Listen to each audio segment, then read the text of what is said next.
Bienvenidos a BBC Mundo Radio. Libia, con un presente violento, enfrenta un incierto futuro. ¿Qué pasaría si Gaddafi decide abandonar el poder? En Estados Unidos, la situación libia causa enorme preocupación respecto al precio de la gasolina. Y nos despedimos de nuestros oyentes después de 73 años. Bienvenidos a la última edición de BBC Mundo Radio. Hoy es 25 de febrero de 2011 y desde Londres los saluda Claudio Rojas. Para muchos, el régimen de Muammar Gaddafi en Libia se encuentra viviendo sus últimos días. La mayoría de los informes provenientes del país norafricano destaca el avance estratégico del movimiento de oposición y el aparente arrinconamiento del líder libio. Sin embargo, suponiendo que Gaddafi se viera obligado a dejar un poder que ha ejercido durante 42 años, se plantea la pregunta que examina William Márquez de BBC Mundo Radio. ¿Qué futuro le espera a Libia si Gaddafi se ve obligado a marcharse? El problema fundamental que parece enfrentar el futuro de Libia es el que presenta su propio tejido social. Libia es una sociedad compuesta de muchas tribus y donde los intereses de sus líderes por controlar y ampliar sus propias zonas de influencia difícilmente conducirán a un proceso armonioso para edificar la constitucionalidad del país. Esta constitucionalidad es prácticamente inexistente. Tras más de 40 años de un gobierno personalista y autoritario que delega solamente en familiares y una pequeñísima élite gobernante compuesta por miembros de la tribu del hermano líder, como se conoce a Muammar Gaddafi. A diferencia de otros países del mundo árabe, como Túnez o Egipto, aquellas fuerzas que podrían haber contribuido en un proceso de transición a la democracia sencillamente no existen: partidos políticos, sindicatos, organismos no gubernamentales, instituciones civiles. En este panorama no son pocos quienes se vuelven hacia el ejército libio para que derroque a Gaddafi y se haga cargo del proceso de transición. Nuevamente hay que señalar una característica del ejército libio que no lo hace el factor ideal de cambio. No se trata de un ejército profesional, sino una entidad armada dividida en su interior y debilitada por las continuas maniobras de Gaddafi para afianzar su poder y evitar la tentativa de un golpe de Estado. Sin una fuerza unificadora, el vacío de poder revela una cara del futuro tan poco halagüeña como las de las armas que han comenzado a circular entre civiles y el atrincheramiento de Gaddafi en Trípoli. Todo esto augura un presente de mayor violencia antes de un futuro de incertidumbre. William Márquez, BBC Mundo Radio. Mientras tanto, en Estados Unidos, la crisis de Libia puede reflejarse en el precio de la gasolina. El corresponsal de BBC Mundo Radio en Washington, Carlos Chirinos, explica que podría impactar la rapidez de la recuperación económica estadounidense. En Estados Unidos, una de las grandes preocupaciones es que la crisis en Libia desestabilice los mercados petroleros.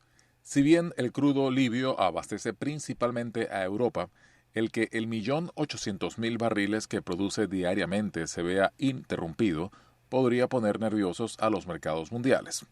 Este jueves, el presidente Barack Obama quiso calmar esos temores al decir que su país está en capacidad de superar la situación actual de Libia.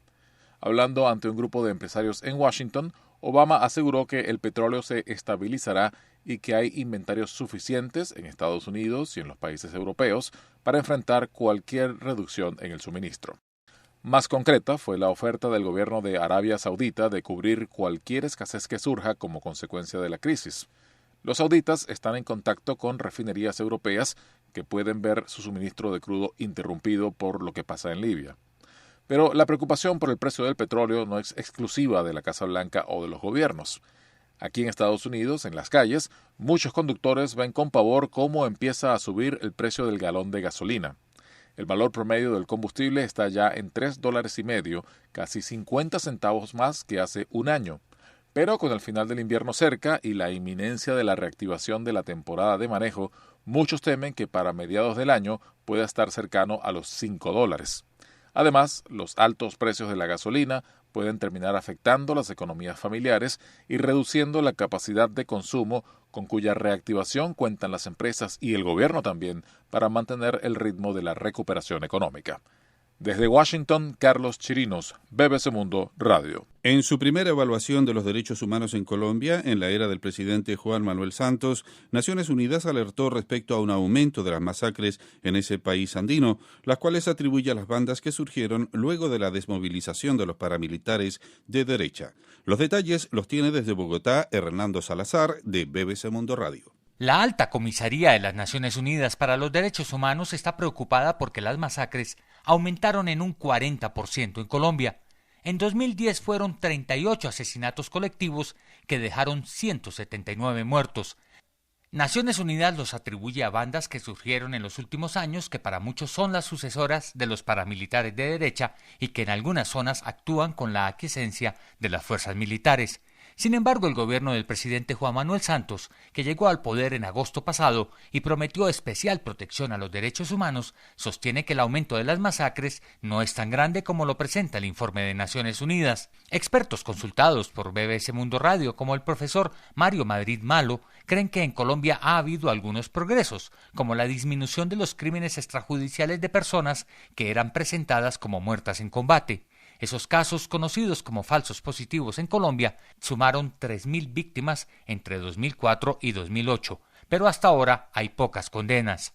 Madrid Malo advierte que para Naciones Unidas subsisten puntos críticos en Colombia, como las desapariciones forzadas, las bandas criminales, los ataques contra defensores de derechos humanos y la violencia contra grupos vulnerables. El panorama es muy complejo y Cristian Salazar, el jefe de la oficina en Colombia de la Alta Comisaría de los Derechos Humanos, les dice a BBC Mundo Radio que el gobierno de este país, que lleva 6 décadas de conflicto, debería ser más atento a las recomendaciones que le hacen las organizaciones internacionales. En Bogotá, Hernando Salazar, BBC Mundo Radio. Más información en bbcmundo.com. En México existe un sistema alternativo de salud al que recurre la mayoría de las comunidades indígenas. Son chamanes y sanadores, considerados por algunos como fundamentales en la sobrevivencia de los pueblos originarios. Alberto Nájar, de BBC Mundo Radio, tiene la historia. Son personas que curan enfermedades, pero no estudiaron medicina. A veces utilizan algunas hierbas, pero es frecuente que se ayuden con rezos, cantos e invocaciones a los espíritus. Son chamanes y sanadores, personajes comunes en todas las comunidades indígenas de México. Existen desde la época prehispánica y constituyen una red alternativa de salud en el país. Llegan a donde la medicina pública no lo consigue o a comunidades donde los médicos son vistos con desconfianza. Se trata de personas con habilidades especiales para curar, pero no son brujos ni tampoco se les considera en el mismo rango. Un sanador sabe usar hierbas o la energía que rodea al ser humano. También utiliza algunos rituales. Los chamanes hacen lo mismo, pero además tienen la capacidad de contactar a los espíritus y pedir su ayuda. Los chamanes y sanadores son fundamentales en la vida de las comunidades indígenas. Más allá de que curen o no a las personas, lo cierto es que en muchos pueblos tienen más confianza que los médicos preparados en las universidades. Sin los chamanes, dicen investigadores, los pueblos originarios de México no hubieran sobrevivido los últimos 500 años. Las autoridades sanitarias no reconocen la mayoría de sus prácticas e incluso realizan campañas para desalentar sus servicios. Ciertamente, en algunas regiones la chamanería parece tener los días contados, pero no por el trabajo del gobierno. El hábito alimenticio de los indígenas ha cambiado, lo cual provocó enfermedades como diabetes o hipertensión que no existían en sus comunidades. Para esto, los chamanes tienen pocos remedios. Algunos lo reconocen y envían a sus pacientes con médicos preparados en escuelas. Así, tal vez llegue el día en que su existencia sea parte de la cultura y no de la salud de millones de personas. Desde México, Alberto Nájar, BBC Mundo Radio. Para muchos viajeros en busca de una experiencia llena de adrenalina, no hay mejor destino en el verano austral que ir a hacer turismo aventura a la región de la Cordillera de los Andes en Sudamérica, un paraíso natural lleno de lagos y montañas. Sin embargo, como nos cuenta desde el Cono Sur Verónica Smink de BBC Mundo Radio, lo que para la mayoría de los turistas resulta ser una vacación inolvidable, para algunos termina siendo una pesadilla. El diario chileno El Mercurio informó recientemente que al menos 30 turistas han perdido la vida durante esta temporada estival mientras practicaban actividades deportivas en ese país. Según la Armada chilena, las principales causas de los decesos fueron la imprudencia temeraria o el consumo de alcohol. En tanto, en la vecina Argentina, al menos 5 extranjeros murieron entre diciembre y febrero mientras trataban de escalar el Aconcagua, la montaña más alta del continente.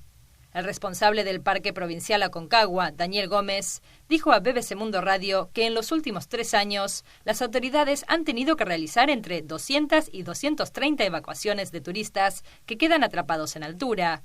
Se estima que unas 7.500 personas, en su mayoría extranjeros, llegan todos los años para ascender al cerro, una cifra que triplica el número de visitas de hace una década. Según los guías de montaña, los escaladores buscan cada vez mayores riesgos, lo que los puede poner en peligro. Gómez admite que las autoridades no imponen exigencias o restricciones a los andinistas antes de emprender su aventura, por lo que no es posible constatar si los turistas cuentan con el equipo o el entrenamiento necesarios para realizar el ascenso sin poner su vida en jaque. El andinismo es un deporte de alto riesgo y tiene que ver con una elección personal, justifica Gómez. Sin embargo, el funcionario acepta que quienes se dedican a resguardar la seguridad de los escaladores están cada vez más preocupados por los costos que implican los arriesgados rescates en alta montaña. En ese sentido, Gómez informó que en 2012 Argentina comenzará a exigir que toda persona que quiera escalar el Aconcagua contrate a un guía privado o a una empresa que lo acompañe. Desde Argentina informa Verónica Smenk, BBC Mundo Radio. Y como habíamos venido anunciando desde hace días, esta será la última vez que nos reunamos alrededor de un receptor de radio. Después de 73 años, las palabras del editor de BBC Mundo, Hernando Álvarez, despiden toda una era de amistad y contacto internacionales. El último que se vaya, que apague la luz. Esta frase se ha usado en muchos contextos y esta semana quiero usarla para despedir las transmisiones de radio del servicio latinoamericano de la BBC. Pues bien, me tocó apagar la luz que se encendió en la noche del 14 de marzo de 1938. En una gala inaugural, el entonces director general de la BBC, Sir John Reed, saludó por primera vez a los oyentes de América Latina. De Londres y de la British Broadcasting Corporation, saludamos a todos los oyentes en América Latina. Desde hoy en adelante, hablaremos a ustedes en sus propios idiomas. Diariamente les transmitiremos las noticias que recibamos de todas partes del mundo. Nuestros boletines serán verídicos y exactos. Y abrigamos la esperanza que sea... El breve mensaje de Reed se escuchó en el contexto del inminente estallido de la Segunda Guerra Mundial, en el que la Italia de Benito Mussolini y la Alemania de Adolfo Hitler impulsaban una fuerte campaña propagandística. Y la propaganda sigue, aunque vestida con trajes diferentes a los que usaba en ese entonces. Pero también continúa el esfuerzo de la BBC por contrarrestarla y ofrecer un lugar en el que la información esté libre de presiones políticas y de intereses comerciales. Quizás por esto es que no me dejo ganar por la nostalgia. Sí, cerramos radio, pero mantenemos nuestra oferta digital y nuestro periodismo independiente. Tenemos claro que el consumidor de noticias digitales de hoy busca lo que algunos llaman un periodismo martini, presente y disponible en cualquier lugar, en cualquier momento y a cualquier hora. Y eso es precisamente lo que ofrecemos en nuestra página de Internet y a través de los teléfonos celulares. Además, tendremos un podcast semanal que estará disponible todos los jueves y en el que el equipo periodístico de BBC Mundo analizará los principales temas de la semana. Me da una profunda tristeza que dejemos de hacer radio, pero entiendo que los tiempos cambian y que por más que apagamos una luz, dejamos encendida la energía periodística de cada uno de los que trabajamos en las oficinas de BBC Mundo en Londres, Miami, México y Buenos Aires, además de todos los corresponsales y colaboradores de la BBC en todo el mundo. Por última vez, Hernando Álvarez, BBC Mundo Radio. Y queda en Claudio Rojas la despedida final. Gracias, Hernando, pero no nos vamos del todo, ya que, tal como tú decías, habrá un podcast semanal que estará disponible todos los jueves y en el que se analizarán los principales temas de la semana. Recuerda también que BBC Mundo está disponible a través de su teléfono celular. De modo que seguiremos en contacto a través de nuestra página bbcmundo.com. Y nos despedimos de todos ustedes en nombre de los que siguen haciendo posible este contacto a través de Internet. Y por cierto, en nombre de aquellos que ocuparon estos mismos micrófonos en estas 7 décadas y que construyeron palabra a palabra un contacto entre naciones que nos honra como seres humanos. Desde la BBC de Londres, Claudio Rojas les dice hasta siempre.